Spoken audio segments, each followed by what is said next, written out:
Hello hello hello বন্ধুরা, চলে এসেছি নতুন আর একটা মন্দির ব্লগ নিয়ে। তো বন্ধুরা, যারা এখনও আমার চ্যানেলটিকে সাবস্ক্রাইব করোনি, আমি বলবো তারা একটু সাবস্ক্রাইব করে নেবে আর আমার সঙ্গে থাকবে, সাথে থাকবে। তোমাদেরকে নিয়ে আমি ঘুরতে বেরোবো নতুন নতুন মন্দির ব্লগ। যারা এখনও আমাকে সাবস্ক্রাইব করে নাওনি তাদের রিকোয়েস্ট করব একটা সাবস্ক্রাইব করে নিয়ে আমার সঙ্গে থাকবে, সাথে থাকবে। তো চলো, আমরা চলে এসেছি নতুন একটি মন্দির ব্লগ নিয়ে এবং এখানে তো বন্ধুরা, তোমরা কি বুঝতে পারছো যে এটা কোন জায়গা? যদি বুঝতে না পারো তাহলে তোমাদের জন্য একটু সারপ্রাইজ থাক, ঠিক আছে? তো চলে এসেছি আমরা নদী পেরিয়ে একটি তীর্থস্থান বলবো। তীর্থস্থান আমাদের এখানেই, ওয়েস্ট বেঙ্গলের মধ্যেই।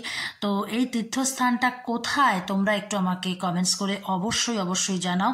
এখানে কিন্তু প্রচুর লোকের সমাগম আর বিশ্ববিখ্যাত, মানে বিশ্ববিখ্যাত বলা ভুল হবে, কথাটা হচ্ছে সব থেকে বড়, বিগেস্ট, সব থেকে বড় হিন্দু টেম্পল। এবং তার সাথে আরও একটা যোগ হয়েছে, সেটা হচ্ছে ভগবান শ্রীকৃষ্ণের পুজো করা হয়। তো তোমরা কিছুটা কিছুটা আন্দাজ করতে পারছো, কি বলো বন্ধুরা? তো আমরা ঢোকার মুখেই এই দেখো হনুমানজির সাথে আমাদের দেখা হয়ে গেল এবং তখন পুজো চলছিল হনুমানজির, ওখানে গান চলছিল খুব সুন্দর সুন্দর। তো মেন মন্দিরে ঢোকার আগে আমি দেখাবো তোমাদেরকে যে আগে পরে কত ছোট ছোট মন্দির আছে এবং সেগুলো কি অপূর্ব সুন্দর। তো এই মন্দিরটা দেখে তোমরা বলো কতটা সুন্দর এবং তোমরা এই মন্দিরটা কোথায় দেখেছো সেটা কি আমাকে জানাতে পারবে কমেন্টস করে? যদি জানাতে পারো অবশ্যই জানাও।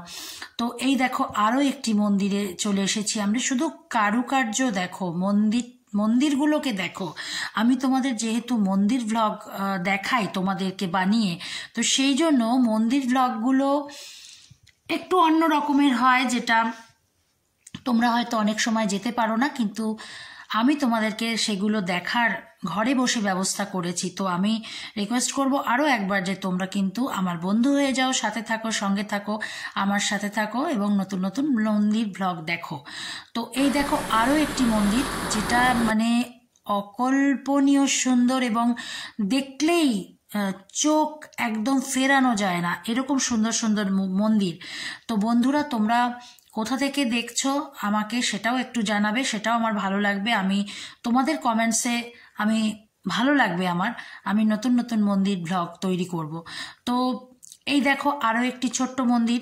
তো বন্ধুরা, তোমরা বলো যে এটা কোথায়, দেখে নাও। এই যে মন্দিরের ভেতরটাই ঢুকেছি আমি এবং এই যে পদ্ম ফুলের মতন যে জিনিসটা করা রয়েছে এর ভেতরেই ভগবান পূজিত হন। তো বন্ধুরা, তোমরা সঙ্গে থাকো, সাথে থাকো। এই দেখো চলে এসেছি। চলো এবার বলেই দিই তোমাদেরকে, জায়গাটা হচ্ছে মায়াপুর। মায়াপুরে চলে এসেছি, খাবারের জায়গা এখানে। তো আমরা খেতে বসেছিলাম, প্রচণ্ড খিদে পেটে চুইচুই করছিল।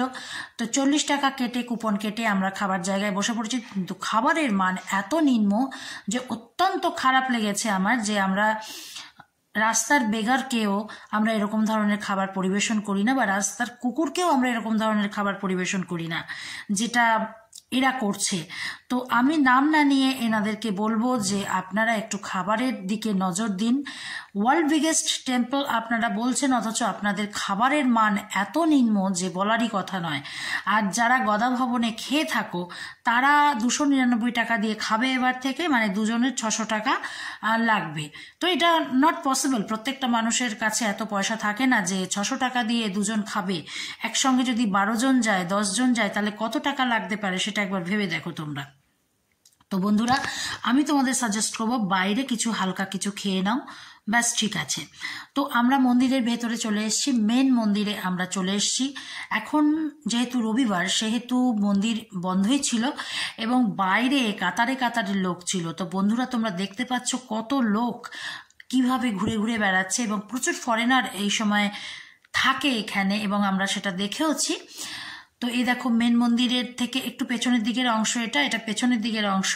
তো এখানে পুরো আমরা রাউন্ড দিয়েছি, যে মেন মন্দিরটাকে তোমাদের দেখাচ্ছি, এটা সাইডের অংশ।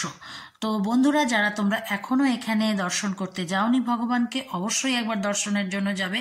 আর সব থেকে ভালো লাগবে এখানকার পরিবেশ এত সুন্দর যে বলে বোঝানো যাবে না। তোমরা দেখতেই পাচ্ছ যে কত সুন্দর একটা পরিবেশ। আর এখানে অনেক কিছু কিনতে পাওয়া যায়, তোমরা এখানে কিনতে পারো, অনেক রকম জিনিস কিনতে পাওয়া যায়, তো তোমরা এখানে কিনতে পারো। দেখো কি সুন্দর স্টোরগুলো রয়েছে, স্টোরগুলো অত্যন্ত সুন্দর সাজানো গোছানো এবং ঝকঝকে তকতকে পরিষ্কার পরিচ্ছন্ন, অত্যন্ত প্রাণবন্ত একটা জায়গা। এবং ভগবান ভালোবেসে ভগবানের নাম বলো, হরি বল। তো এখানে 24 ঘন্টা ননস্টপ ভগবানের পূজন হয়, যেটা 365 দিনই এখানে ননস্টপ পুজো হতে থাকে। তো বন্ধুরা, তোমরা আমার সাথে থাকো, আমি একদম এন্ডের দিকে চলে এসেছি, আমার সাথে থাকো, সঙ্গে থাকবো। আর একবার বললাম, তো এখানে অবশ্যই তোমরা দর্শন করতে আসো। এই দেখো এখানে কিন্তু গৌর নিতাইয়ের পুজো হচ্ছে। তো এখানে ননস্টপ হরি ভজন হয়। তো ভালোবেসে একবার অবশ্যই অবশ্যই বলো, জয় হরি বল, জয় শ্রীকৃষ্ণ, জয় শ্রীমান নারায়ণ, জয় রাধা।